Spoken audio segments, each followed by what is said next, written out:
So you're basically saying there won't be a middle class, and if there isn't going to be one, you may as well be on the rich end. That's correct. Of society. That's correct.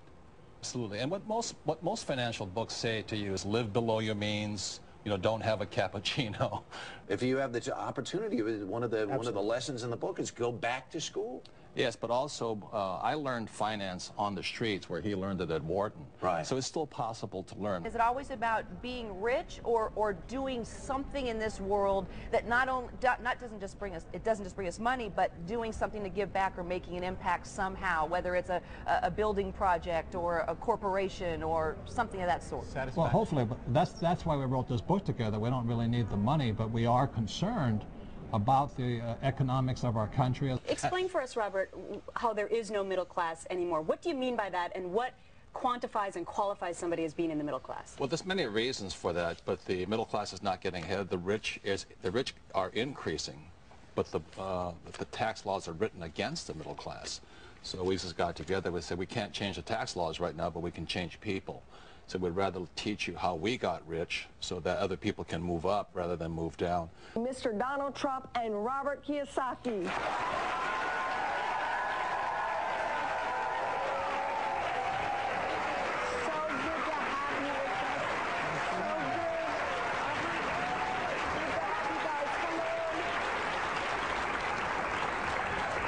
I am honored that you're with me. So somebody just starting out, this whole craze about using your own realtor, going to Staples and finding these kits online and somehow saving yourself some money, you could lose money in the end? Well, you could, but if you did that, I would still recommend you get a real estate attorney to check over the transaction. You could probably save a few dollars that way. But it is a legal transaction, and you got to be very careful, because if it's your primary residence, you don't want to be evicted in the middle of the night. We're back. Donald Trump and Robert Kiyosaki define rich. Well, look, rich is a state of mind more than anything else. If you feel you're rich, and if you're happy, and if you have a wonderful family, you're rich. And this doesn't just have to do with money. Define it financially. Forbes defines it as $1 million a year in passive income, whether you work or not. That's a specific definition of it. Sometimes it's daunting to say, I have a credit card with fill in the blank, $10,000 on it, and it has a 30% rate. So that's got to be the first one I tackle. When I have one with $800 on it at a 5% rate, maybe I just pay that first so I can feel that sense of achievement and progress. I agree with David. You know, interest rates are important, but the way my wife and I did it was we had like 15 line items we had to go through.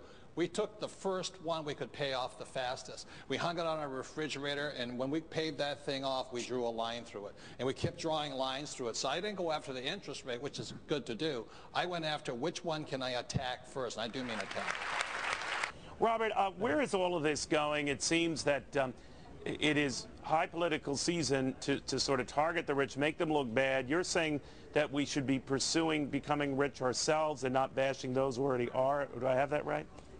That's my example. If you think the government's here to help you, I think you're badly mistaken. And I think there's no difference between a Democrat or a Republican. They both come from the same bolt of cloth. You look at John Kerry and George Bush. They went to the same school, belonged to the same societies. And they, as you and I know, it's the political action committees that determine which way the votes go. So I really feel for the poor and the middle class simply because they have no representation in Congress.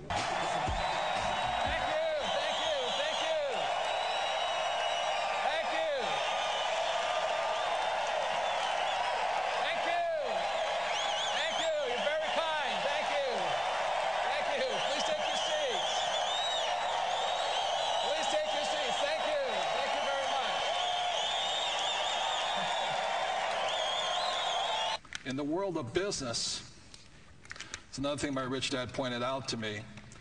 In the world of business, there are 4 types of people, and E stands for employee, S stands for small business or specialist, B stands for big business like Bill Gates, and I stands for investor. Our school systems do a pretty good job of educating us for here. So my poor dad always said to me, son, you go to school so you can get a job. So that's an employee's mentality. Good benefits, you know, 401k, retirement plan, blah, blah, blah. My mother, on the other hand, and I used to argue with my dad, I don't really want a job. And my mother would say, you know, don't argue with your dad. You know, I said, I don't want a job. I want to be independent. She says, why? I said, Mom, I want to be rich. My mother was a registered nurse, so she said to me, she said, son, the richest people I know are doctors. I said, yeah. So you should go to medical school and become a doctor, a specialist. You know, S stands for smart people, all this stuff. I said, Mom, there's only one problem. She said, what's that? Doctors are smart. She says, you have a good point there. You shouldn't do that. I was horrible in school. I'm Robert Kiyosaki, author of Rich Dad, Poor Dad. I'm sitting here with my youngest protege, the future. This guy is going to be bigger than Bill Gates or the guys at Google and all this. And this is young John Paul. We're in Texas. How old are you, John Paul? I'm 11 years old. 11 years old. And how old were you when you read Rich Dad, Poor Dad? I was about 7 years old. 7 years old? Yes. And have you read almost everything so far?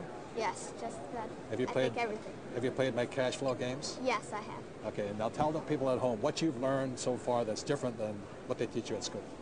Well, I learned just about, I learned business skills that I need, that you need in real life to succeed and to do well in business and investing. And I learned all the things that I know about money. That is my one source and the only source I need. Oh, no, that's not good. Good answer, but there's other people. Well, there's a lot of people who want to help so-called the poor. The trouble is they don't know the poor. You know, there's no relationship. You know, I live in Arizona, Phoenix, and the people come from Scottsdale in their $3 million mansions, and they're trying to relate to a kid who can't get dental work done, or they don't have any food on the table. Well, my idea of working with the Boys and Girls Club is that let those people solve their own problems. Oh, no, he does not solve our problems. In fact, he jokes with me that I'm not here to solve your problems, Trina. You solve your own problems. He came up with a game called Cash Flow that teaches real-life lessons to kids, how to manage a budget, how to invest. It seems to resonate with the younger set. About 1,500. No, you bought 150. How much is worth? When we met, I didn't have any money, and without her, I would never have completed a lot of my work because she was the, you know, she is the strength behind me. And I fell back on her many times. I know she didn't marry me for my money, but she has really earned the right. She has her own corporation. She has her own accounts. I mean, she doesn't need me to take care of her. And I think that's really the freedom of the whole thing here. I think that's what her message is. It's so true, because when I really understood investing and understood how to make my money work for me, one of the greatest gifts is I no longer needed Robert. And he didn't want me to need him. I desperately wanted him, but I didn't need him. And so what happened is the relationship got so much stronger because we got to choose to be together just because we wanted to be together, not because there was any kind of dependency.